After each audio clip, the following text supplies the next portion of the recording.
Hello everyone. आज हम 5th chapter start करेंगे जो कि है लॉज ऑफ मोशन। इसमें हम मोशन के लॉज के बारे में पढ़ेंगे। इसका पहला टॉपिक है फोर्स। फोर्स क्या होता है? अगर हम किसी ऑब्जेक्ट को खींच रहे हैं या उसको धक्का दे रहे हैं तो हम कहेंगे कि हम उस पर फोर्स लगा रहे हैं। तो फोर्स क्या है? किसी ऑब्जेक्ट को खींचना या धक्का देना। तो फोर्स इज अ पुश और पुल। अब फोर्स के इफेक्ट होते हैं।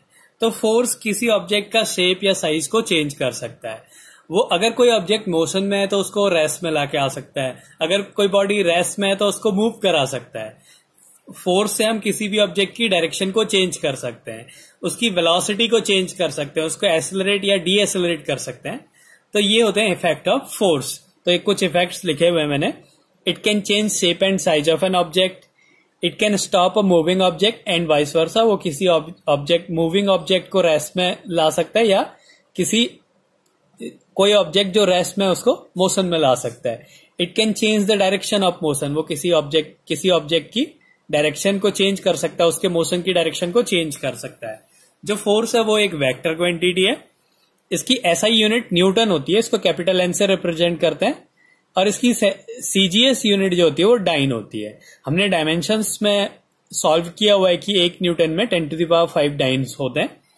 अब हमारा जो अगला टॉपिक है वो इनर्शिया है। ये फर्स्ट लॉ से रिलेटेड है।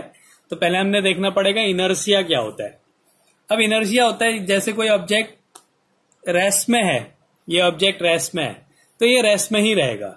ये कब तक रेस्ट में रहेगा? जब तक इसमें कोई फोर्स ना लगा दिया जाए।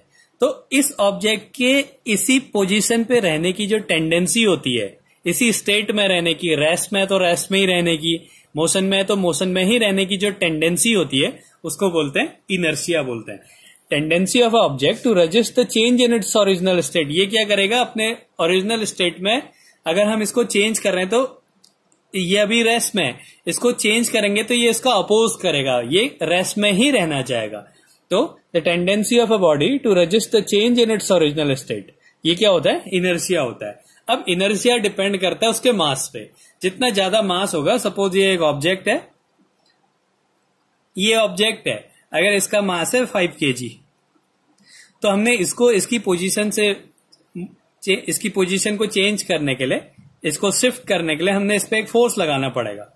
कोई फोर्स F लगाया तो ये शिफ्ट होके दूसरी पोजीशन पे आ गया। अगर हम यहाँ पे 5 kg की जगह 50 kg का मास रख दें तो हमने इस पे ज्यादा फोर्स लगाना पड़ेगा। ये रेस्ट में है तो ये रेस्ट में ही रहना चाहेगा। तो 5 न्यूटन का फोर्स जो है 5, अगर इसमें फोर्स लग रहा है 5 kg मास पे फोर्स लग रहा है तो उसको इजीली मूव करा सकते हैं। लेकिन अगर 50 kg का मास रखा है तो उसमें थोड़ा सा फोर्स बहुत ज्यादा लगाना पड़ेगा। तो क्या करता है कि ये जो रेस्ट में रहने की टेंडेंसी है ये फोर्स को अपोज करेगी। ये 50 kg है तो 50 kg का वो कहेगा कि मैं देर तक रहूंगा उस पर, उसको ज्यादा फोर्स लगाना पड़ेगा उसकी पोजीशन से मूव कराने के लिए। मतलब जो इसका इनर्शिया है, रेस्ट का जो इनर्शिया है, ये अपोज करेगा इसके फोर्स का। तो जितना ज्यादा मास होगा उतना ज्यादा फोर्स लगाना पड़ेगा उसको उसकी स्टेट से चेंज करने के लिए। अगर वो रेस्ट में तो उसको मोशन पे लाने के लिए। अगर कोई 50 kg मास का ऑब्जेक्ट चल रहा है, हमने उसको रोकना है तो हमने बहुत ज्यादा फोर्स लगाना पड़ेगा।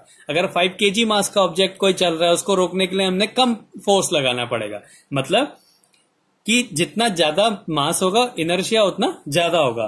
तो greater the mass greater will be inertia. जो इनर्शिया होता है वो मास पे डिपेंड करता है। अगला types of inertia. Inertia 2 types के होते हैं। एक होता है इनर्शिया ऑफ रेस्ट, एक होता है inertia of motion. Inertia of rest का मतलब है कि अगर कोई ऑब्जेक्ट रेस्ट में है तो उसकी जो टेंडेंसी होगी रेस्ट में रहने की उसको बोलेंगे इनर्शिया ऑफ रेस्ट। इनर्शिया क्या है? एक टेंडेंसी है उस स्टेट में रहने की। अगर वो रेस्ट में रह रहा है तो हम कहेंगे वो इनर्शिया ऑफ रेस्ट है। अगर कोई ऑब्जेक्ट मोशन में है तो हम कहेंगे कि उसमें इनर्शिया ऑफ मोशन है। If an object is at rest tends to be at rest. अगर कोई ऑब्जेक्ट रेस्ट में है तो वो रेस्ट में ही रहना चाहेगा और उसकी उसी टेंडेंसी को बोलेंगे हम इनर्शिया ऑफ रेस्ट।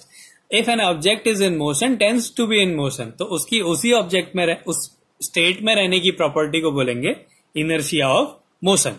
तो इनर्शिया क्या है? एक टेंडेंसी है जिसके कारण वो अपने ऊपर लगने वाले फोर्स का अपोज करता है। वो जिस स्टेट में है उसी स्टेट में रहना चाहता है। जितना ज्यादा मास होगा उतना ज्यादा इनर्शिया होगा। फिर है इनर्शिया ऑफ रेस्ट। अगर कोई ऑब्जेक्ट रेस्ट में है तो वो रेस्ट में ही रहना चाहेगा, उसकी इस टेंडेंसी को बोलेंगे इनर्शिया ऑफ रेस्ट। अगर कोई बॉडी मोशन में है तो मोशन में ही रहना चाहेगी, उसकी उस टेंडेंसी को बोलेंगे इनर्शिया ऑफ मोशन।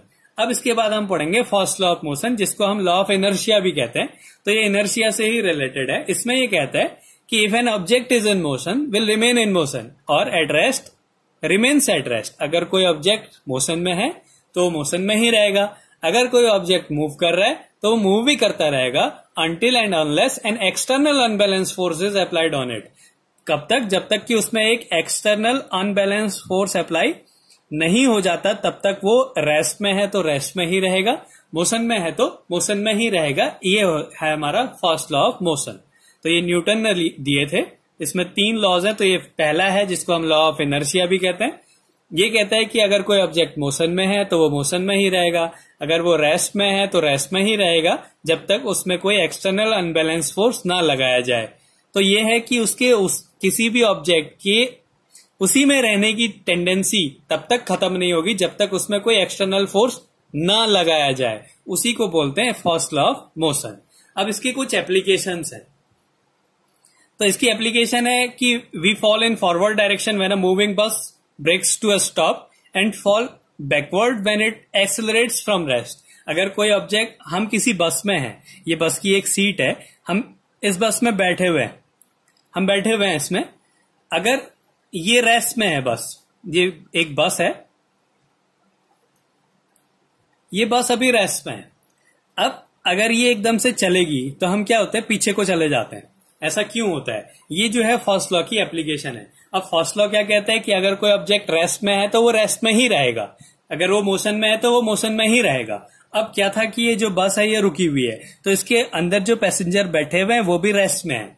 अब क्या होगा, अगर बस चलने लगेगी इस डायरेक्शन में तो क्या होगा, जो पोर्शन इस बस के कांटेक्ट में है, ये वाला जो पोर्शन है, ये क्या होगा, ये फ्रिक्शन की वजह से इसी डायरेक्शन में जाने लगेगा। लेकिन जो ये ऊपर वाला पोर्शन है, ये क्या होगा, ये रेस्ट में है तो ये रेस्ट में ही रहना चाहेगा, ये भी रेस्ट में रहना चाहेगा, लेकिन ये फ्रिक्शन के कारण आगे चला जाता है। इसमें कोई फ्रिक्शन नहीं है तो ये रेस्ट में ही रहना चाहता है, जिसके कारण ये तो यहीं रहता है, ये बॉडी आगे को चली जाती है। इसका मतलब ये बॉडी क्या हो जाएगी, पीछे को गिर जाती है।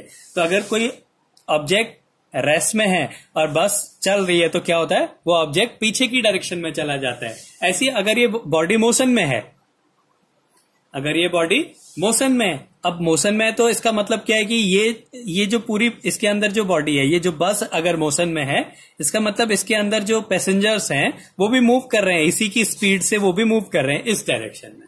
अब क्या है, इसके पास टेंडेंसी है मोशन में रहने की, इसके पास इनर्शिया ऑफ मोशन है, तो ये मोशन में ही रहना चाहेगी। लेकिन अगर हम इसमें ब्रेक लगा देते हैं तो क्या होगा कि जो ये नीचे वाला पोर्शन है ये तो रुक जाएगा, लेकिन ऊपर वाला पोर्शन क्या करेगा, वो चलता रहना चाहेगा, जिसके कारण क्या होता है, वो एकदम से रुकने पे ये जो है बॉडी आगे को गिरती है। तो when we fall in forward direction when a moving bus brakes to a stop, हम आगे की तरफ गिरते हैं अगर कोई बॉडी जो है रुकती है, अगर बस रुक रही है। And fall backward when it accelerates from rest, अगर कोई रेस्ट से एक्सेलरेट कर रही है, एकदम से आगे चल रही है, तो हम पीछे की तरफ को गिरेंगे। ये इसकी एक एप्लीकेशन है। ऐसे ही when a carpet is beaten with a stick dust come out of it, अगर एक कारपेट है उसमें धूल लगी हुई है, अगर हम उसको मारते हैं तो क्या होता है, इससे डस्ट पार्टिकल जो है वो बाहर चले जाते हैं। ये भी क्या है, इसकी एप्लीकेशन है। इसमें क्या होता है, जो डस्ट पार्टिकल्स होते हैं वो इसमें चिपके रहते हैं। जब हम इसको मारते हैं तो ये क्या होता है, वाइब्रेट करने लग जाता है। जो कारपेट है वो वाइब्रेट करता है, तो इसके अंदर जो डस्ट पार्टिकल है उसमें क्या होता है, पहले इनर्शिया ऑफ रेस्ट होता है, वो रेस्ट में ही रहना चाहते हैं। तो क्या होता है, जब ये वाइब्रेट करता है तो क्या करता है, डस्ट पार्टिकल जो लूजली बाउंड होंगे, इससे कम चिपके रहते हैं, वो क्या होते हैं, इसको छोड़ देते हैं। वो रेस्ट में रहने के कारण इसको छोड़ देते हैं, फिर हवा से क्या हो जाता है, वो उड़ जाते हैं। तो ये भी क्या है, जो फर्स्ट लॉ है उसकी एप्लीकेशन है। ऐसी क्या होता है, पेड़ को अगर हम हिलाते हैं तो उससे पत्ते या फल जो है वो नीचे गिर जाते हैं। क्यों गिर जाते हैं, क्योंकि क्या होता है, जो उसके पत्ते हैं वो क्या होता है, इनर्शिया ऑफ रेस्ट में रहते हैं। अगर हम पेड़ को हिला रहे हैं तो क्या होगा, वो रेस्ट में रहने के ही कारण क्या होता है, जो उसमें कम फोर्स से लगे रहते हैं, जो लूजली बाउंड होते हैं उसमें, उसकी शाखाओं से वो क्या हो जाते हैं, नीचे गिर जाते हैं। तो ये है हमारा फर्स्ट लॉ। फर्स्ट लॉ क्या कहता है, कोई ऑब्जेक्ट रेस्ट में है तो रेस्ट में ही रहेगा, मोशन में है तो मोशन में ही रहेगा जब तक उसमें कोई एक्सटर्नल फोर्स न लगा दिया जाए, और उसकी कुछ ये एप्लीकेशंस हैं।